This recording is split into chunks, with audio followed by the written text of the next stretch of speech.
Bapak Ibu yang terkasih, saudaraku yang terkasih di dalam Kristus, pagi hari ini sebelum kita berdoa, kita akan belajar bersama-sama tentang pertumbuhan rohani.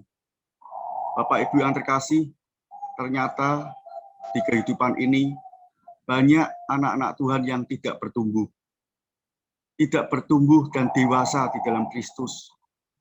Bahkan yang seharusnya menjadi gambaran Allah dalam kehidupan kita justru bukan menjadi pelaku-pelaku firman-Nya, tapi kita justru sebaliknya, kita menjadi si pembuat masalah atau tidak menjadi berkat dalam kehidupan kita.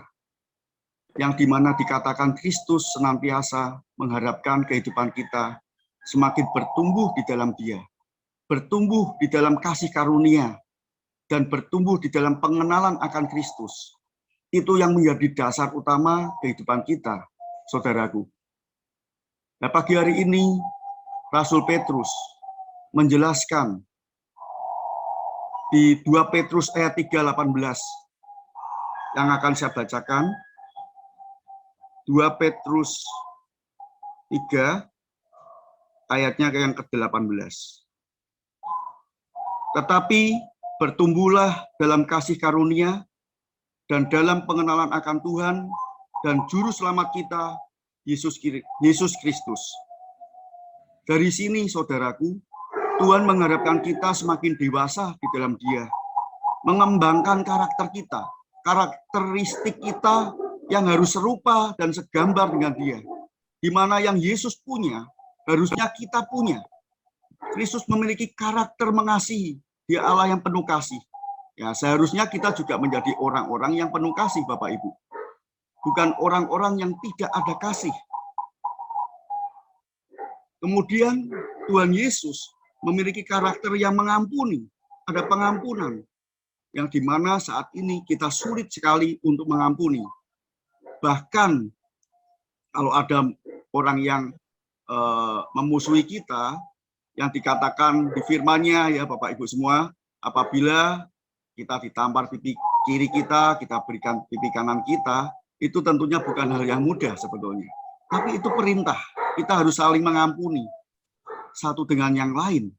Ada pengampunan, itu yang menjadi karakteristik Kristus, yang harusnya menempel, memenuhi kehidupan kita sebagai anak-anak Tuhan, saudaraku. Nah, di sini kita harus jadi berkat, jadi gambaran Allah yang utuh melalui kehidupan kita. Karakter kita dibangun, ada pertumbuhan. Kita semakin dewasa, dikatakan dewasa di dalam Tuhan seperti yang tadi Rasul Petrus katakan, ya. Tetapi bertumbuhlah dalam kasih karunia dan dalam pengenalan akan Tuhan dan Juru Selamat kita, Yesus Kristus. Yang dimana pertumbuhan itu harus seimbang antara jasmani dan rohani. Saudaraku, kadang-kadang kita hanya memikirkan hal-hal yang jasmani, tapi kadang kita melalaikan hal-hal yang rohani. Karena begini, saudaraku, pertumbuhan itu bukan hal yang cepat, yang mudah, yang singkat, tetapi yang terus-menerus. Pertumbuhan itu dibutuhkan komitmen yang terencana. Ya, kalau saya katakan, kenapa saya katakan komitmen yang terencana? Ada step yang harus kita putuskan saat ini atau hari ini. Yang pertama, kita mau nggak bertumbuh? Ada orang yang aku nggak mau, ya sudah, berhenti, selesai. Tetapi kalau kita putuskan, aku mau bertumbuh, aku mau dibangun, kemudian ada step berikutnya, bahwa aku mau melakukan yang namanya pertumbuhan, ada komitmen yang kuat, kita mau dibangun dan bertumbuh di dalam Kristus, itu baru terjadi. Karena pertumbuhan itu bukan semata-mata instan dan kita dapatkan begitu saja. Tetapi ada proses yang panjang. Seumur hidup kita melalui proses pertumbuhan di dalam Kristus. Yang harus ada komitmen yang kuat, komitmen yang terencana, yang harus kita putuskan sejak dini, Bapak Ibu. Dan firman-Nya berkata di sini, dari dulu ada orang anak-anak Tuhan yang harusnya sudah dewasa rohani, tapi bertahun-tahun dia tidak mengalami pertumbuhan. Ya, sampai di Ibrani berkata begini, sebab sekalipun kamu ditinjau dari sudut waktu, sudah seharusnya menjadi pengajar, kamu masih perlu lagi diajarkan asas-asas pokok dari pernyataan Allah. Dan kamu masih memerlukan susu, bukan makanan keras. Ya, di Ibrani dikatakan, sebab sekalipun kita, ya kalau kamunya diganti kita, ditinjau dari sudut waktu, yang seharusnya kita sudah menjadi seorang pengajar, ya, yang mengajar, membimbing, ya, memperlengkapi. Tetapi di sini dikatakan sudah bertahun-tahun kita masih diajar terus, menjadi seorang murid terus. Dan lebih lagi dikatakan bahwa makanan kita susu terus ya, kita nggak bisa dikasih makanan keras. Karena apa Bapak Ibu Saudara yang terkasih? Kalau kita dikasih makanan keras, kita tersinggung, kita mutung, ya sedikit-sedikit tersinggung, bahkan kadang-kadang nggak mau lagi dibangun, dididik, diperlengkapi.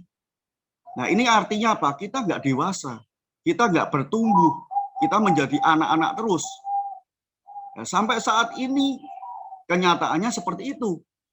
Banyak anak-anak Tuhan yang masih seperti baby-baby rohani atau bayi-bayi rohani. Mintanya disuapin makanan-makanan yang lunak, yang enak, nyaman gitu ya. Tapi begitu ada makanan yang keras yang diberikan pada kita, kita langsung kaget, kita langsung mutung, kita langsung nggak terima. Nah ini yang harus kita rubah dalam kehidupan kita. Kristus ingin kita bertumbuh, saudaraku. Kristus ingin kita diubahkan serupa dan segambar dengan Dia. Itu tujuan Allah menciptakan kita, supaya kita menjadi terang dimanapun kita berada. Saya sering katakan ketika saya menyampaikan firman Tuhan, bukan kita hanya pandai untuk menyampaikan firman yang begitu indah dan dahsyat, tetapi yang penting kedewasaan kita, karakter kita itu yang bisa berbicara tanpa kita berkata-kata. Banyak orang diberkati melalui tindakan kita, melalui kehidupan kita, tanpa kita banyak bicara. Orang bisa melihat bahwa anak Tuhan yang dewasa ini menjadi terang, menjadi berkat. Nah ini yang harus kita terus bangun dalam kehidupan kita. Bapak Ibu yang terkasih, jangan sampai kita sia-siakan kehidupan kita tanpa komitmen kita untuk kita mau dibangun dan bertumbuh di dalam Kristus. Karena komitmen itu ada dua Bapak Ibu. Komitmen yang membangun dan komitmen yang meruntuhkan. Kalau kita memiliki komitmen yang mau bertumbuh dan dibangun di dalam Kristus, tentunya kita sedang membangun iman kita di dalam Kristus. Menumbuhkan iman kita di dalam Kristus. Tetapi yang kedua, komitmen yang menghancurkan kita. Ketika kita memutuskan untuk kita tidak mau bertumbuh di dalam Kristus, itu tanpa sengaja kita sedang meruntuhkan iman kita di dalam Tuhan. Tidak ada perubahan dalam hidup kita. Tidak ada yang berubah. Apalagi yang dinamakan terobosan. Maka kita nggak mungkin bisa mengalami terobosan yang baru kalau tidak ada pertumbuhan di dalam Kristus. Itu yang harus kita hidupi, Bapak Ibu Saudara pun terkasih. Hidup dalam bertumbuh dalam Kristus seperti ranting yang melekat pada pokok anggur yang benar. Itulah kehidupan kita. Kalau kita menjadi sebagai ranting yang tidak melekat pada pokok anggur yang benar, kita akan kering. Dan kita akan dipotong, kita akan dibuang, dan bahkan kita akan dibakar, Bapak Ibu. Nah, pokok anggur yang benar itu yaitu Kristus sendiri yang menjadi sumber, pokok, senter kehidupan kita. Saya dulu orang yang mungkin orang yang tidak benar, yang tidak ada baiknya sama sekali. Tetapi ketika saya berkomitmen untuk mau dibangun di dalam Kristus, saya diubahkan.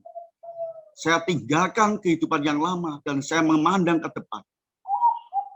Ada janji Tuhan di sana, ada pengharapan, ada perubahan yang mengubahkan saya dan Gus, yang tentunya kita semua di tempat ini. Nah, kemudian ada langkah yang harus kita pahami, ya dasar untuk bertumbuh itu menerima. Yang utama kita menerima Kristus sebagai Tuhan dan Juru Selamat kita pribadi itu asas utama dalam kehidupan kita. Dasar utama. Dan kemudian yang selanjutnya, kita harus tetap di dalam Yesus. Tetap itu artinya apa? Tidak goyah. Tetap itu artinya kuat, konsisten, tidak berubah. Dalam keadaan apapun kita tidak tergoyahkan. Itu ada di Kolose 2 ayat 6 ya. Kolose 2 ayat 6. Saya bacakan. Kamu telah menerima Kristus Yesus Tuhan kita, karena itu hendaklah hidupmu tetap di dalam Dia. Tetap di dalam Tuhan. Tidak digoncangkan oleh apapun. Itu yang menjadi anak-anak Tuhan yang dikatakan bertumbuh di dalam Tuhan. Saudaraku yang terkasih. Dan yang terakhir, ya, pertumbuhan itu ditandai dengan yang namanya berakar, ya. Akar itu selalu tertanam semakin dalam, semakin dalam, semakin dalam. Yang artinya apa? Akar itu menyiapkan fondasi yang kuat dalam kehidupan kita. Karena bakalnya, besoknya, kita akan ada bangunan di atas akar itu. Yang artinya apa? Ketika akar kita itu sehat, akar kita mencari Kristus, pencarian akar Kristus, bangunan yang di atasnya itu akan menjadi bangunan yang megah, bangunan yang gilang gemilang, bangunan yang indah bisa dinikmati banyak orang. Yaitu artinya akar itu sehat, bangunannya sehat, bertambah teguh, dan yang paling penting lagi, kita harus mengucap syukur dalam segala hal yang Tuhan sudah berikan bagi kehidupan kita, Bapak Ibu Saudaraku. Mengucap syukur itu hal yang sangat luar biasa ya. Kalau orang yang sulit mengucap syukur itu, waduh, itu orang yang kalau saya bilang nggak bisa melihat kasih karunia Tuhan, sangat kasihan. Tetapi ketika kita mengucap syukur apapun keadaan kita, itu yang terbaik Bapak Ibu. Itu yang terbaik dalam kehidupan kita. Saya, Bapak Ibu, Saudaraku semua, kalau kita mengucap syukur, betapa indahnya hidup ini. Ya, ada dasar yang kuat, ada pertumbuhan yang kuat, yang sehat di dalam Kristus. Kita mengucap syukur, keluarga kita, anak-anak kita, suami kita, istri kita. Kita mengucap syukur apa yang Tuhan sudah berikan dalam kehidupan kita. Itu dasar yang kokoh, akar yang kuat, bangunan yang indah. Nah, itu yang Tuhan inginkan dalam kehidupan kita. Nah, pagi hari ini, tentunya Bapak Ibu Saudaraku, kita akan bersatu hati setiap pagi berdoa. Ya, kita berdoa untuk Indonesia, kita berdoa untuk gerejanya, dan kita berdoa untuk kehidupan kita semua umatnya yang dikasihinya. Tentunya kita memiliki sudut pandang yang kuat di dalam Kristus. Ada kedewasaan di dalam Kristus, bahwa kita memandang Kristus itu segalanya bagi kehidupan kita. Yang artinya kita sudah tidak bisa melihat kekuatan kita, mengandalkan kekuatan kita maksud saya. Tetapi andalan kita hanya Kristus. Kita harus mengenal Dia lebih dalam lagi, dewasa. Kita berdoa untuk Indonesia, diubahkan Indonesia, karena kita tahu dan percaya bahwa Kristus sanggup untuk mengubahkan bangsa ini. Gerejanya bertumbuh, Kristus yang menumbuhkan. Dan kehidupan kita dipenuhi dengan kasih Kristus, terangnya terus memancar dalam kehidupan kita. Itu adalah kita bisa menyambut yang namanya dipenuhi oleh kasih karunia, dan pengenalan akan Kristus itu yang menjadi bagian kehidupan kita semua. Mari saudaraku, Bapak Ibu yang terkasih, pagi hari ini putuskan komitmen kita. Ambil keputusan untuk kita mau bertumbuh di dalam Kristus. Komitmen yang kuat, komitmen yang benar untuk membangun hidup kita. Bukan komitmen untuk menghancurkan iman kita, tapi komitmen untuk kita mengambil keputusan, oke, aku mau bertumbuh Tuhan. Oke, aku mau melakukan terus komitmen ini terus-menerus untuk bertumbuh di dalam Kristus. Itu yang menjadi bagianku supaya aku menjadi serupa dan segambar dengan Engkau. Itu yang menjadi komitmen kita bersama. Mari Bapak Ibu, kita bangun sama-sama. Dibangun secara roh kita, rohani kita, ya. Ada terobosan yang baru yang tentunya harus kita mengalaminya bersama. Kehidupan yang baru, terobosan yang baru, itu menjadi sesuatu yang indah di dalam Tuhan. Itu yang penting dan mendasar dalam kehidupan kita. Dan yang terakhir sekali, melekatlah kita kepada Tuhan, pada pokok anggur yang benar, sehingga kita menjadi ranting-ranting yang segar, yang menghasilkan buah yang lebat, buah yang manis, menjadi berkat dimanapun kita berada. Amin.